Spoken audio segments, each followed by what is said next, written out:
Bismillahirrahmanirrahim. Assalamualaikum warahmatullahi wabarakatuh. Gimana anak-anak kabarnya? Apakah sehat? Semoga kita selalu dalam lindungan Allah Subhanahu wa taala ya. Amin. Nah, sebelum kita memulai pelajaran, izinkan saya memperkenalkan diri terlebih dahulu. Nama saya Rohma Yusniani Tias.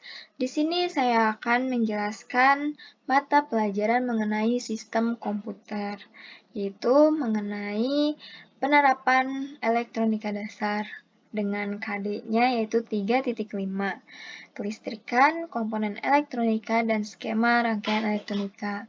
Dengan IPM yaitu 3.5.1 dan 3.5.2, yaitu tujuan pembelajarannya adalah siswa dapat mendefinisikan dasar-dasar listrik dan komponen-komponen elektronika dasar. Nah, tadi sudah dijelaskan mengenai tujuan dari pembelajarannya. Sekarang kita mulai masuk ke materi pembelajaran, yaitu mengenai dasar-dasar listrik dan elektronika dasar. Sebelumnya di sini, kalian semua pasti telah mengetahui apa itu elektronika. Ya, elektronika itu barang-barang seperti komputer, laptop, atau bahkan TV ya. Nah, di sini dijelaskan bahwa elektronika adalah ilmu yang mempelajari alat listrik arus lemah yang dioperasikan dengan cara mengontrol aliran elektron atau partikel bermuatan listrik dalam suatu alat seperti komputer. Nah, peralatan elektronika di sini seperti tadi komputer, laptop, TV. Nah, di sini juga ada ilmu yang mempelajari alat-alat seperti elektronika, merupakan cabang dari ilmu fisika. Nah, kenapa disebut merupakan cabang dari ilmu fisika? Ya, karena nanti kita akan membahas mengenai arus, tegangan, dan hambatan, di mana nanti ada rumus-rumus tertentu yang dapat kita gunakan. Nah, kemudian ada bentuk desain dan pembuatan sirkuit elektroniknya, adalah bagian dari teknik elektro atau teknik komputer, dan ilmu atau teknik elektronika dan instrumentasi. Kemudian, di sini jika kita belajar mengenai elektronika, tidak lepas dari yang namanya listrik. Listrik di sini dijelaskan bahwa listrik adalah kondisi dari partikel seperti elektron dan proton yang menyebabkan penarikan dan penolakan gaya di antaranya. Arus listrik timbul karena muatan listrik mengalir dari saluran positif ke saluran negatif. Nah, ada dua jenis muatan listrik sebenarnya di sini, yaitu positif dan negatif. Nah, melalui eksperimen, muatan sejenis saling tolak-menolak atau saling lawan, atau juga jenis saling tarik-menarik satu sama lain. Besarnya gaya menarik dan menolak ini ditetapkan oleh hukum Coulomb, atau hukum Coulomb adalah hukum yang menjelaskan hubungan antara gaya yang timbul antara dua titik muatan yang terpisah jarak tertentu dengan nilai muatan dan jarak pisah keduanya. Nah, satuan unit atau SI dari muatan listrik adalah Coulomb yang memiliki singkatan C atau simbolnya itu Q yang digunakan dalam persamaan untuk mewakili kuantitas listrik atau muatan. Nah, kemudian kita masuk ke dalam hambatan, tegangan, dan arus listrik. Nah, hambatan itu apa sih? Hambatan listrik merupakan perbandingan antara tegangan listrik dari suatu komponen elektronik dengan arus listrik yang melewatinya dan dinyatakan dengan ohm. Nah, kan tadi sudah dijelaskan atau disebutkan bahwa elektronika itu adalah cabang dari ilmu fisika. Nah, di sini dijelaskan bahwa rumus dari hambatan yaitu R sama dengan V per I. Dengan R itu merupakan hambatan, V itu merupakan tegangan, dan I-nya itu merupakan arus listrik. Nah, kemudian sini dijelaskan pengertian dari tegangan listrik atau disebut sebagai voltage. Nah, tegangan listrik atau biasa disebut dengan voltage adalah perbedaan potensial listrik antara dua titik dalam rangkaian listrik dan dinyatakan dalam satuan volt. Nah, ini adalah rumus untuk mencari tegangan, yaitu karena tegangan itu dirumuskan dengan dilambangkan dengan V, maka rumusnya yaitu V sama dengan I kali R, di mana V merupakan tegangan, I merupakan arus, dan R itu merupakan hambatan. Sampai sini paham? Jika ada yang mau ditanyakan, silahkan langsung angkat tangannya saja ya. Tidak usah ragu untuk bertanya. Nah, jikalau tidak ada yang bertanya, kita lanjut terlebih dahulu. Di sini ada arus listrik. Arus listrik itu apa sih? Arus listrik adalah banyaknya muatan listrik yang mengalir tiap satuan waktu. Muatan listrik bisa mengalir melalui kabel atau penghantar listrik lainnya. Nah, jika kita kesetrum, nah itu tuh arus listriknya.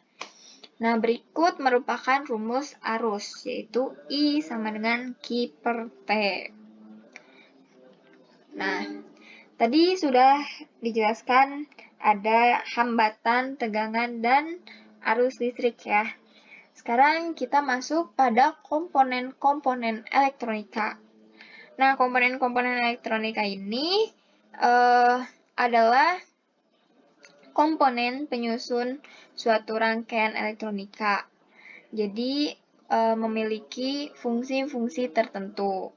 Nah, biasanya komponen-komponen ini memiliki kaki. Nah, kaki-kaki inilah yang nantinya akan menjadi penghantar atau menyambung pada sebuah jalur. Nah, di sini ada contohnya yaitu resistor. Apa itu resistor? Resistor adalah komponen dasar elektronika yang digunakan untuk membatasi jumlah arus yang mengalir dalam suatu rangkaian. Nah, jadi resistor ini berfungsi untuk menghambat arus dalam suatu rangkaian. Nah, sesuai dengan namanya, resistor merupakan resistif dan umumnya terbuat dari bahan karbon. Nah, jadi resistor ini biasanya terbuat dari bahan karbon. Satuan resistansi dari suatu resistor disebut ohm. Nah, atau dilambangkan dengan simbol W atau omega. Nah, di sini ada tipe resistor yang umumnya adalah berbentuk tabung. Nah, ini ya, bisa dilihat bentuknya tuh seperti tabung, dengan dua kaki tembaga di kiri dan kanan. Nah, kaki-kaki ini yang nantinya bakal nyambung pada sebuah, jalur di suatu rangkaian. Nah, pada badannya terdapat lingkaran membentuk gelang kode warna untuk memudahkan pemakai mengenali besar resistansi tanpa mengukur besarannya dengan ohmmeter. Nah, di sini kan kita bisa melihat ada warna ungu, merah, hitam, dan kuning, dan lain sebagainya. Nah, itu tuh nanti kita bisa membaca gelang warna tersebut. Tanpa kita menggunakan ohmmeter, kita dapat mengetahui nilai dari resistansinya dengan membaca kode atau gelang warna yang terdapat pada tabung resistor. Dan biasanya itu digunakan untuk sesuai pemakaian aja ya. Oke, next, lanjut. Di sini ada komponen-komponen elektronika selanjutnya, yaitu kapasitor. Kapasitor, apa sih kapasitor? Kapasitor adalah komponen elektronika yang dapat menyimpan muatan listrik. Nah, struktur sebuah kapasitor terbuat dari dua buah plat metal yang dipisahkan oleh suatu bahan dielektrit. Nah, jadi terbuat dari bahan metal gitu ya. Kemudian, di sini dijelaskan bahwa jika kedua ujung plat metal diberi tegangan listrik, maka muatan-muatan positif akan mengumpul pada salah satu kaki elektroda metalnya dan pada saat yang sama, muatan-muatan negatif berkumpul pada ujung metal yang satu lagi. Nah, ini ya. Nih, elektroda, kaki-kaki elektroda. Oke. Jika belum ada pertanyaan sampai sini, bisa ya kita lanjut. Nanti jika ada yang belum paham, bisa ditanyakan di akhir. Oke. Selanjutnya, komponen-komponen elektronika, yaitu ada induktor. Induktor adalah komponen yang dapat menyimpan energi magnetik. Energi ini direpresentasikan dengan adanya tegangan EMF atau electromotive force. Jika induktor dialiri listrik, fungsi utama dari induktor di dalam suatu rangkaian adalah untuk melawan fluktuasi arus yang melewatinya. Aplikasinya pada rangkaian DC. Salah satunya adalah untuk menghasilkan tegangan DC yang konstan terhadap fluktuasi bahan arus. Nah, jadi arus listrik itu ada arus AC dan arus DC. Nah, bedanya apa arus AC dan arus DC? Jika arus AC itu adalah arus tegangan tinggi gitu. Arusnya bolak-balik. Contohnya adalah seperti apa ya? Listrik rumah. Nah, itu biasanya arusnya arus AC. Sedangkan arus DC merupakan arus yang searah. Dan paling besar itu 220 volt, kalau nggak salah ya. Dan itu biasanya terdapat di komponen-komponen biasa, di elektronika-elektronika biasa. Seperti itu. Kemudian, pada aplikasinya rangkaian AC. Nah, di sini juga induktor selain aplikasinya di rangkaian DC, di sini juga digunakan pada rangkaian AC.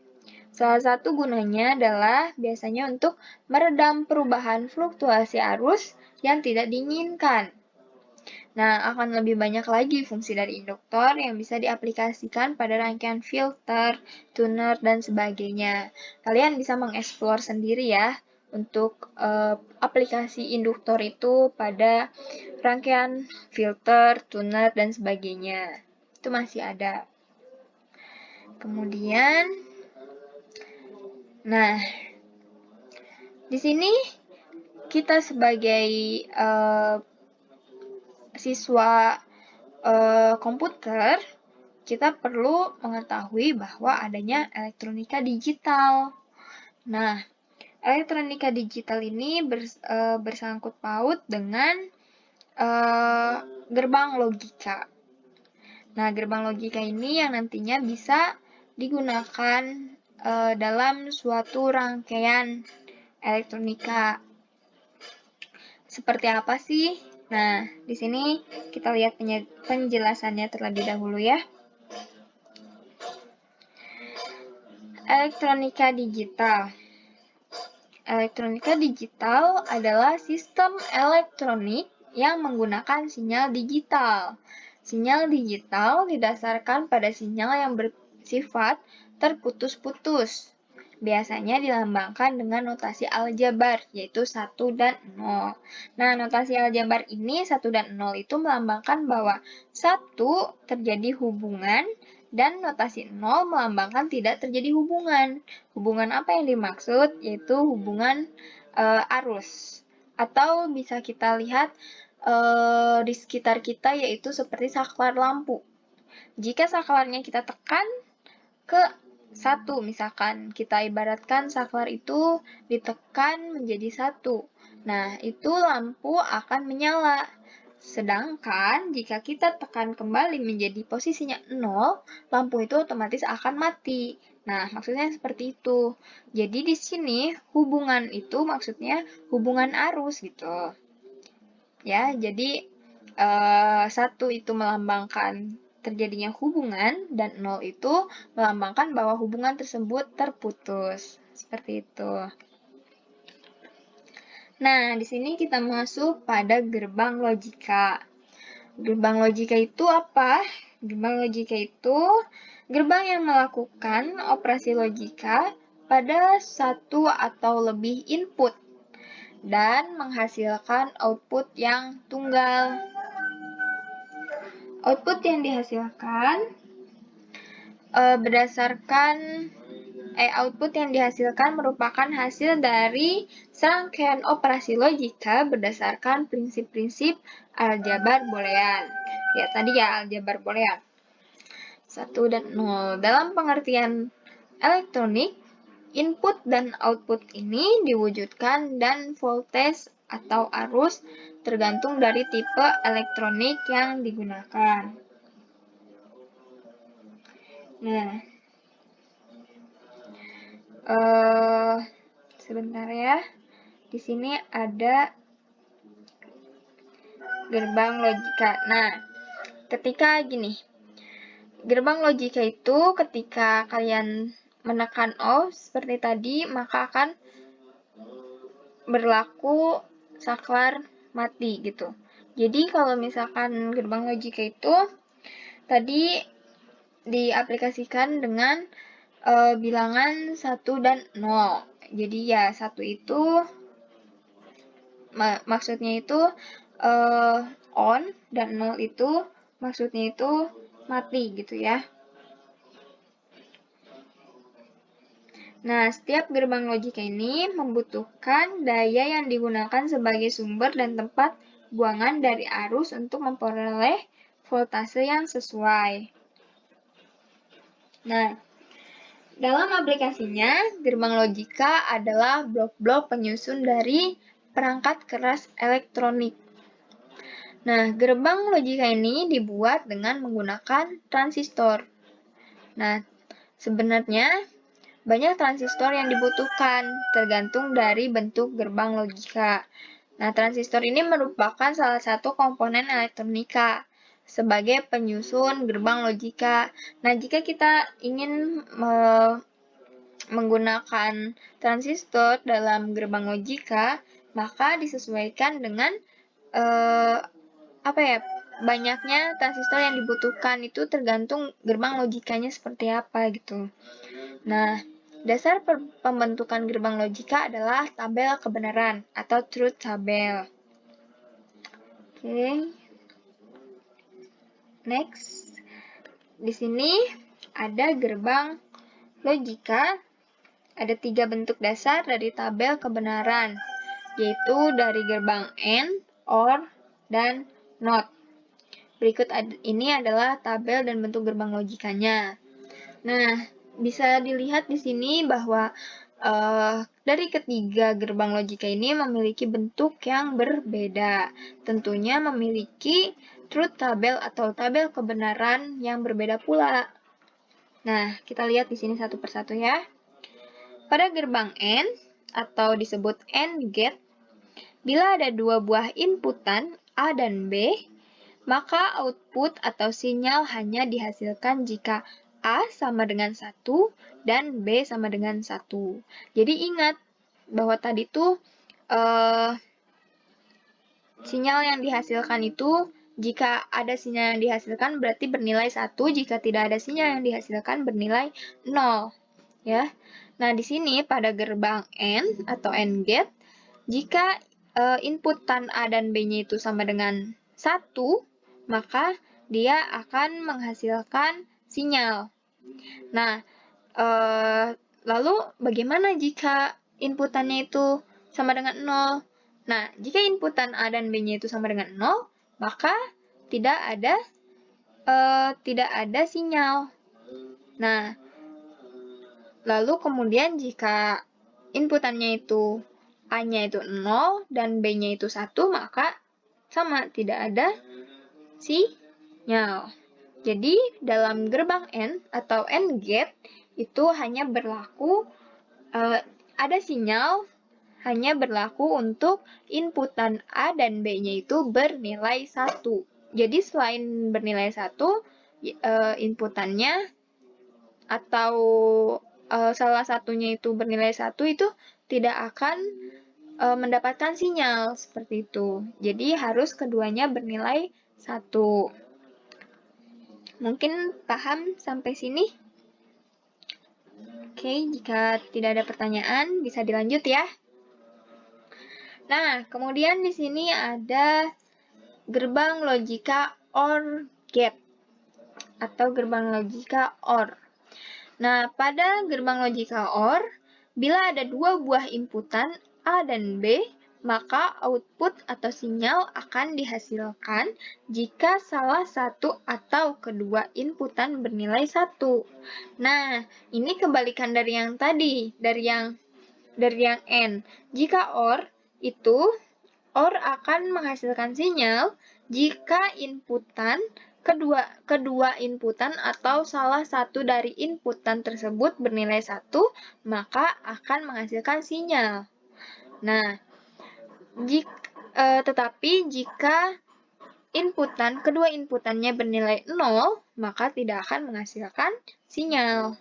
Nah, jika AND gate tadi kedua-duanya harus bernilai 1, maka menghasilkan sinyal. Tetapi jika OR itu kedua-duanya atau salah satunya bernilai 1, maka akan menghasilkan sinyal. Nah, seperti itu ya. Lalu kemudian di sini kita lanjut dulu, ada gerbang logika NOT atau NOT gate. Nah, NOT gate ini bila ada satu inputan mempunyai nilai tertentu, maka operasi NOT akan menghasilkan output atau sinyal yang merupakan kebalikan dari nilai inputannya. Nah, di sini pada gerbang NOT ini memiliki satu buah inputan, beda dari yang AND dan yang OR. Nah, jika di gerbang NOT ini berlaku bahwa jika inputan ini atau sinyal ini masuk pada operasi tertentu, maka akan menghasilkan output atau sinyal yang merupakan kebalikan dari nilai inputannya. Nah, dapat dilihat di sini, jika A ini inputannya ya, A ini bernilai 0, maka output yang dihasilkan itu bernilai 1. Begitupun sebaliknya, jika inputannya bernilai 1, maka output yang dihasilkannya itu merupakan bernilai 0. Sampai sini paham? Apa ada yang perlu ditanyakan? Nah, jadi tadi gimana? Untuk lebih jelasnya, coba jika gerbang N itu memiliki sinyal apabila kedua-duanya bernilai 1. Nah, sedangkan OR itu salah satu atau kedua-duanya bernilai 1, maka dia akan menghasilkan sinyal atau bernilai 1. Jika NOT, itu kebalikannya. Jika inputannya bernilai 0, maka outputannya bernilai 1. Sedangkan jika inputannya bernilai 1, maka outputnya bernilai 0. Seperti itu ya. Lalu, di sini kita lanjut. Selain ada gerbang logika yang 3 tadi, ini ada gerbang logika yaitu NAND, NOR, dan XOR. Nah, di sini dijelaskan bahwa gerbang logika NAND adalah hasil dari operasi NOT plus N. Jadi seperti tadi ya, nih, N, NOT, dan N. Seperti itu. Lalu ada XOR. XOR itu merupakan exclusive OR. Nah, kemudian ada NOR. NOR itu merupakan operasi NOT dan OR. Nah, gabungan dari gerbang-gerbang ini, gitu ya. Nah, seperti apa tabel kebenarannya? dapat kita lihat seperti ini ya. Jika NAND itu, NAND gate, jika inputannya bernilai 0, maka outputnya bernilai 1. Nah, jika salah satu atau keduanya bernilai 0, maka yang dihasilkan adalah 1. Kebalikan dari yang tadi, yang N. Jadi, ketika NAND itu, jadi si sinyal satunya itu menjadi 0. Karena di sini NAND itu adalah gabungan dari hasil operasi NOT plus N gitu ya. Begitupun dengan NOR gate. Apabila salah satu atau keduanya bernilai 1, maka output yang dihasilkannya adalah 0 gitu. Namun apabila inputannya keduanya bernilai 0, maka outputannya bernilai 1. Jadi kebalikan dari gerbang logika yang tadi. Nah, begitupun dengan XOR gate. Nah, jika inputannya 0, 0, maka outputannya 0. Apabila inputannya 0, 1, maka hasilnya 1. Nah, jika inputannya 1, 0, itu hasilnya 1. Jika inputannya 1, 1, maka hasilnya 0. Jadi, apabila keduanya bernilai 0 dan 1 di gerbang XOR, maka outputannya bernilai 1. Nah, seperti itu ya. Jadi, ini tuh kebalikan dari gerbang logika yang ini, yang AND, OR, dan NOT gitu. Jadi, jika AND gate itu kebalikan dari NAND gate, sedangkan OR gate merupakan kebalikan dari NOR gate, sedangkan XOR itu bisa dilihat di sini ya. Ya. Kemudian lanjut, di sini ada rangkaian digital. Nah, kenapa kita tadi belajar mengenai gerbang logika? Ya karena gerbang logika itu adalah dasar, di mana kita akan mempelajari rangkaian digital, maka kita harus paham dulu mengenai gerbang logikanya. Seperti yang tadi udah dijelaskan, gerbang logika itu ada apa aja? Ada AND, ada OR, ada NOT. Dan gerbang logika lanjutannya adalah ada NAND, ada NOR, dan ada XOR. Nah, jadi harus paham dulu gitu gerbang-gerbang logikanya sebelum kita masuk ke rangkaian digitalnya. Karena rangkaian digital ini merupakan rangkaian yang nantinya menggabungkan beberapa gerbang logika gitu. Nah, dapat kita lihat di sini ya, bahwa rangkaian digital kita sebelumnya telah belajar bahwa bentuk-bentuk gerbang logika berdasarkan sebuah tabel kebenaran. Nah, tabel kebenarannya ini juga perlu dipahamin gitu. Nah, sebuah rangkaian digital sebenarnya disusun dari satu atau lebih gerbang logika. Nah, itu makanya kita perlu memahami terlebih dahulu gerbang logika dan truth tabelnya atau tabel kebenarannya. Nah, dapat kita lihat di sini. Pada bagian atas terlihat ada 4 notasi gerbang logika NAND. Nah, ini ya. Nih, NAND. 1 pin. Nah, ini. 1, 2, 3, 4. Nah, 1 pin untuk sumber daya 5 volt dan 1 pin untuk ground.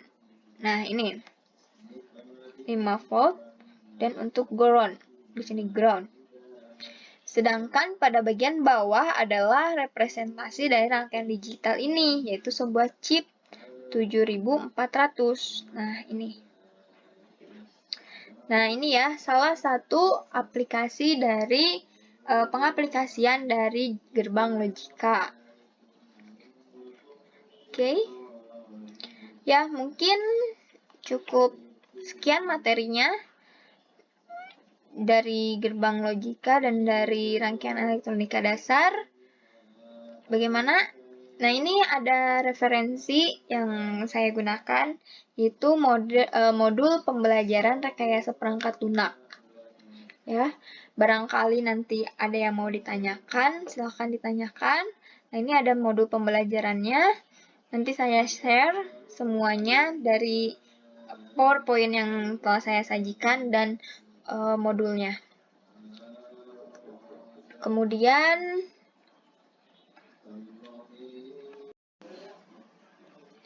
baik, jika tidak ada pertanyaan di sini, saya memiliki tugas yang harus dikerjakan dan dikumpulkan.